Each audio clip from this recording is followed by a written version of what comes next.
What's going on, everybody? Thanks for stopping by. This is going to be part 3 of the Sworkz Zeus build. 1A scale 4-wheel drive monster truck? Question mark. So what I've done so far basically is put the front end together, shock tower, diff case, and I've got some of the steering going on here.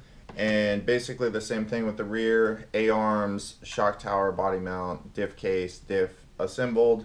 And also we got the center diff going on with the 45 tooth spur gear. Now we're on step 20 basically, and what it said was to open bag E3, and we're going to be doing what looks like the pillow ball suspension. So we're going to be putting some CVDs together, put one of the knuckles together. I'll do one side and then I'll basically skip forward and do the other side off camera, but I will show you how to do one side completely on this video. So let's get started. So we'll need 2 of these.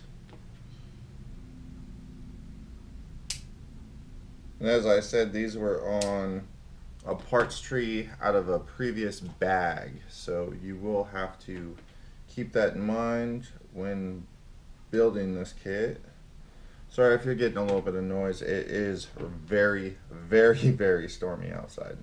So these are labeled. So this has a R for right, L for left. So all you have to do to really orientate yourself is get that situated. So now what we're gonna do is drop the pillow ball in here. It doesn't show anything going behind it, so we're gonna drop the 2 down in there.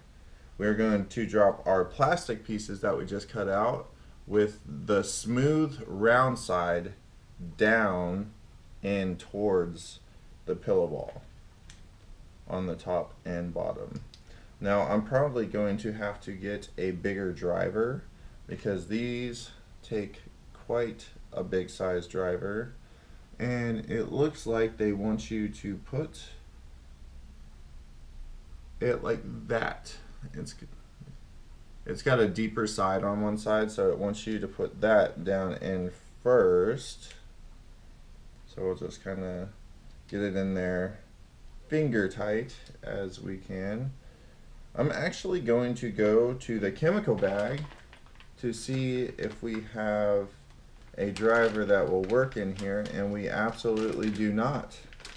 Alrighty, so that's one more thing you're gonna need is a big Allen key wrench, or if you have a multi Allen key thing. I'm gonna go get mine and I'll be right back. Hi, I'm back and I got it. So this is a Pittsburgh like multi Allen key thing. I got a whole set of 3 of these for like $5. It's got standard, metric, and another standard, I think. So these things I keep in my tool bin all the time because I do end up using them quite a bit. And as you can see, it's got the right one. So we're going to screw this in, not too tight. Alrighty, so now we got those in there. That's good. Okay, so now what we need to do is put this little plate on here. And yes, it shows it going on like that. And there's a little step down on this plate to go over this little bulge that comes out of that. So we're going to use 2 screws, and as I said, they are life size on the paper. So if you line the screws up just like that, they should work perfectly. That one's long, so we'll grab this guy. Awesomeness. Alright, so delicate works here.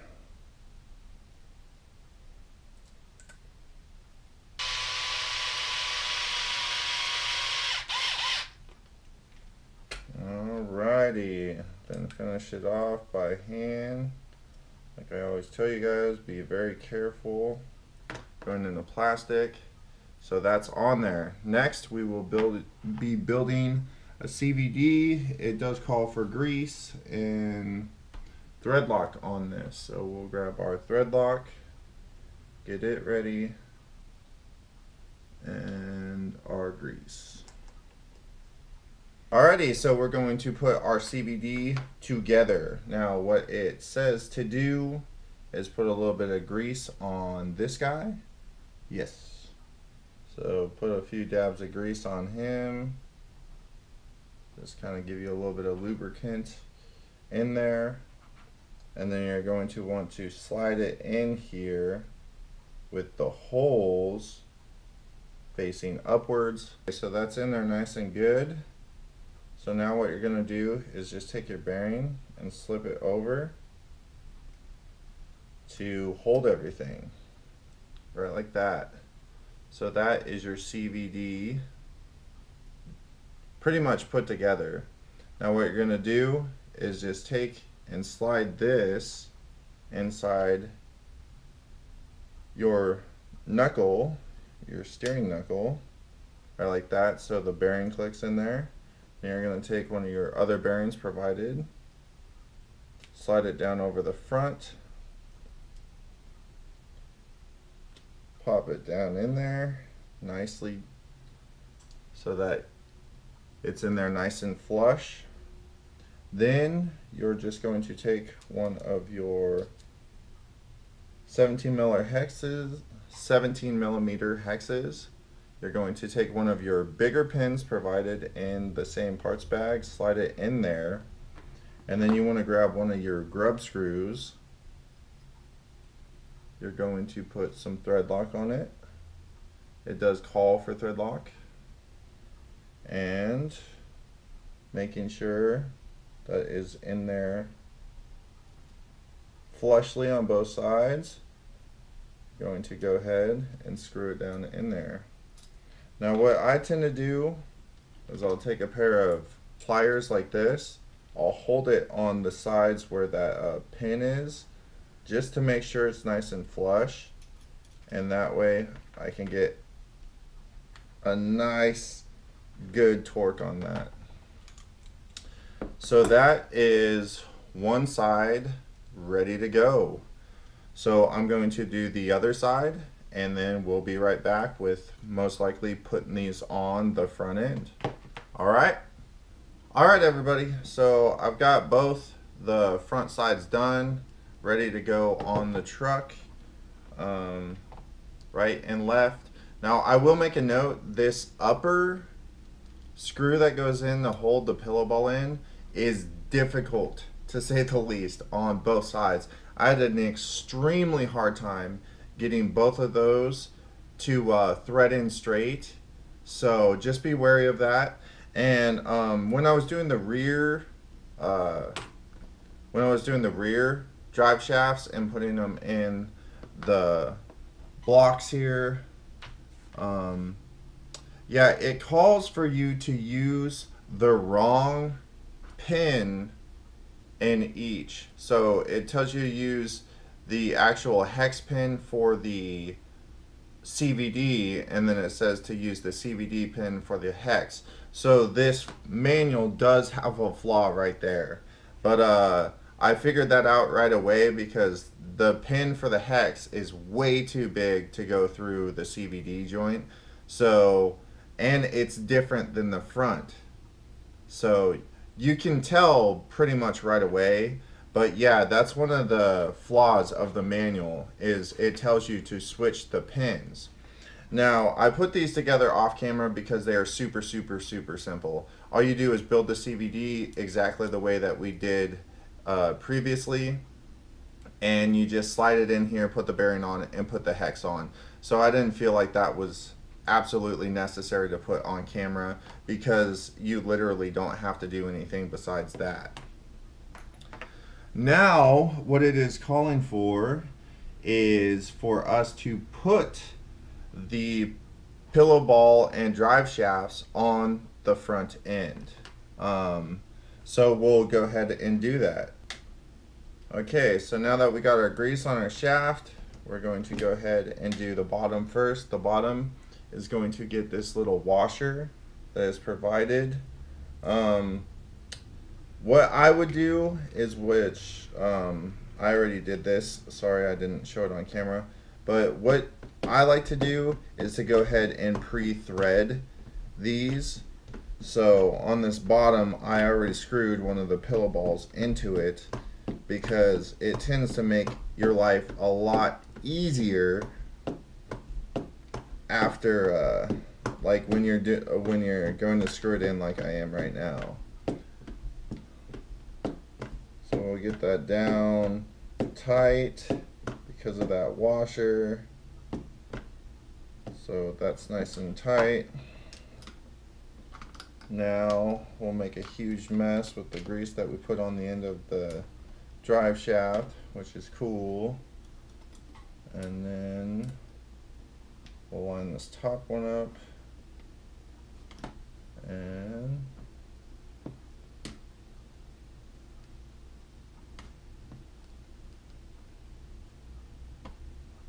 thread it in.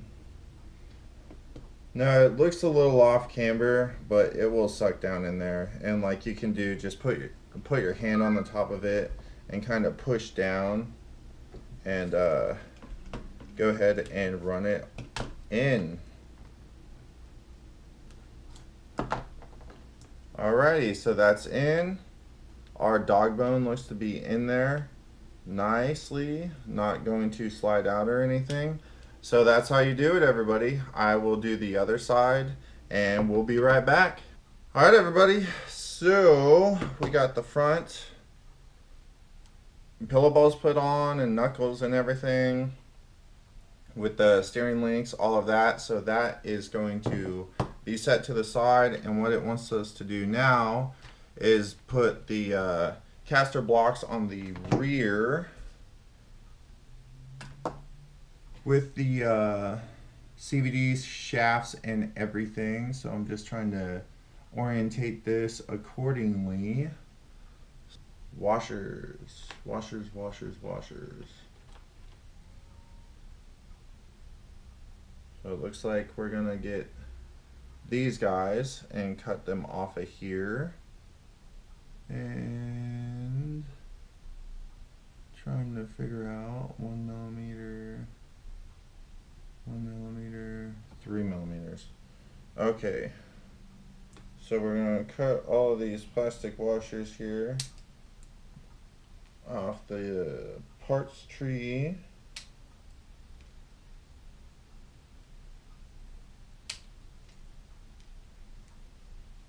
So you've got 4 thin ones and 2 thick ones. So you've got 4 1 millimeter thick, and you've got 2 at 3 millimeters thick. Now what it wants you to do is put one, whoops, wants you to put one of the 1 millimeter thick on the actual bolt. Then it wants you to put 2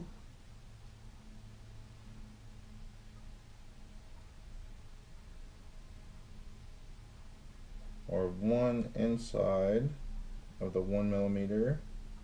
And then we're going to slide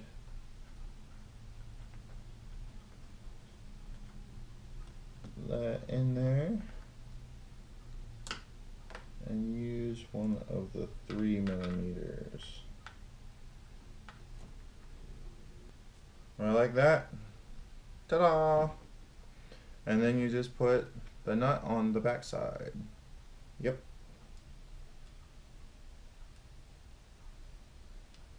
Right, like that, everybody.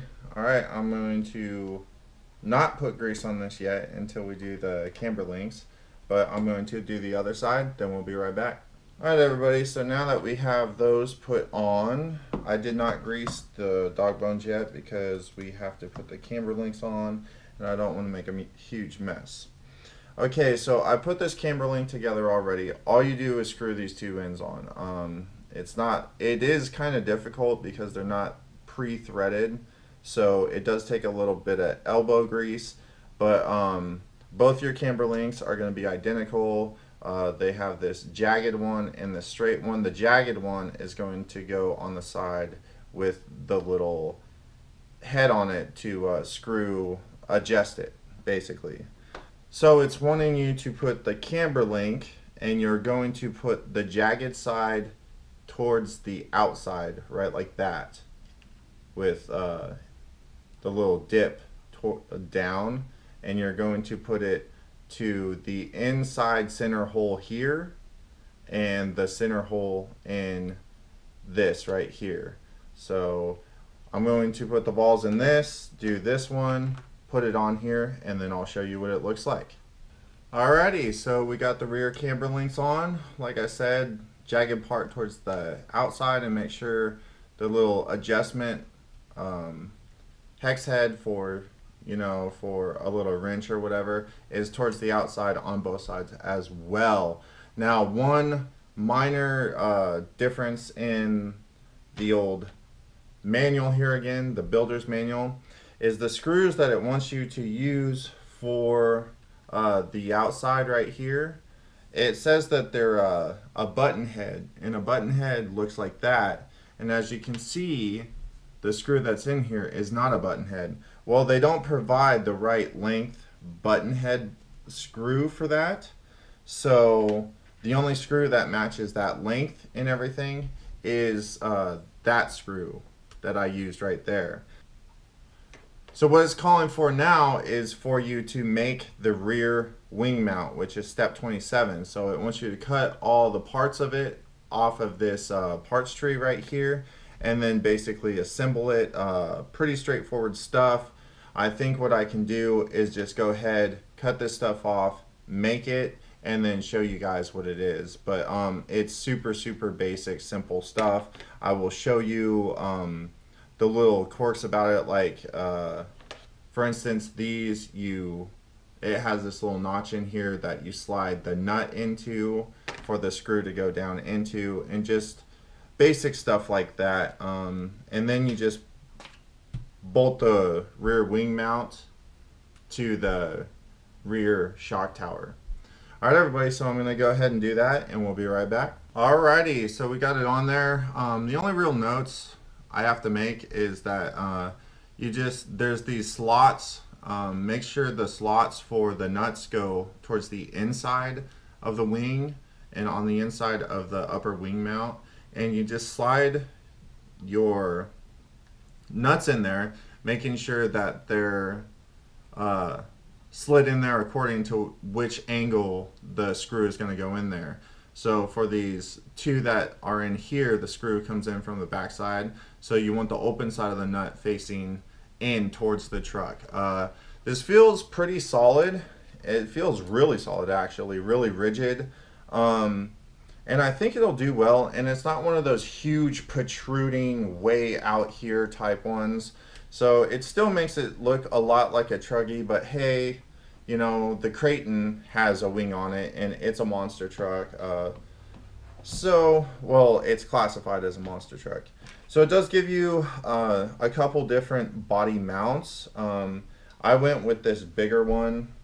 I put this on when I was doing the diff case and everything, but I went with this bigger one. I put it up as high as possible because I want the clearance and everything. I'm going to be running big tires on this thing.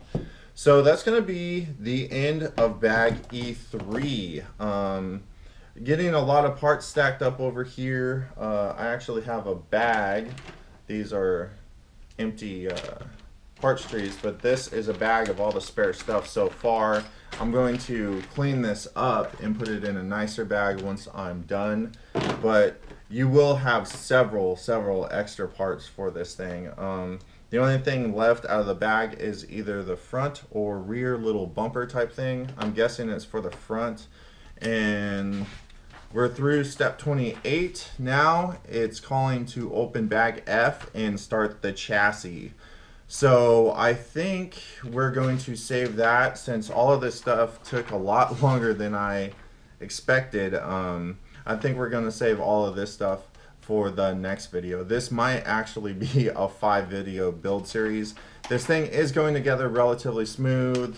A couple small mistakes in the owner's manual, and I'm about 4.5 to 5 hours deep into this build. Where we sit right now, it would probably be less time than that, but it takes time to explain myself and do it on camera. I can do this stuff a lot faster, just going to town on it without having to explain why I'm working and all of that stuff.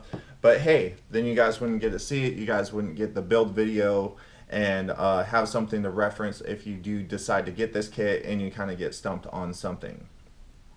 So anyways, that's going to be the end of the 3rd build series. I know this was kind of a long one, but there was a lot that went on, and we're pretty deep into it. I mean, once we bolt all this stuff to the chassis and everything, it's just little stuff, receiver box and stuff like that. So we'll get the motor mounted and everything probably in the next video. We'll get it chassis. We'll actually get something that looks like an RC instead of just having a front and rear end. Alright, thumb up if you liked it, thumbs down if you didn't. Stay tuned, Killer Off-Road Hobby. Subscribe if you're new here. Check out that description. There's a bunch of cool stuff down there. And we will see you on the next video. Until then, get out there, get an RC, go have some fun, and peace!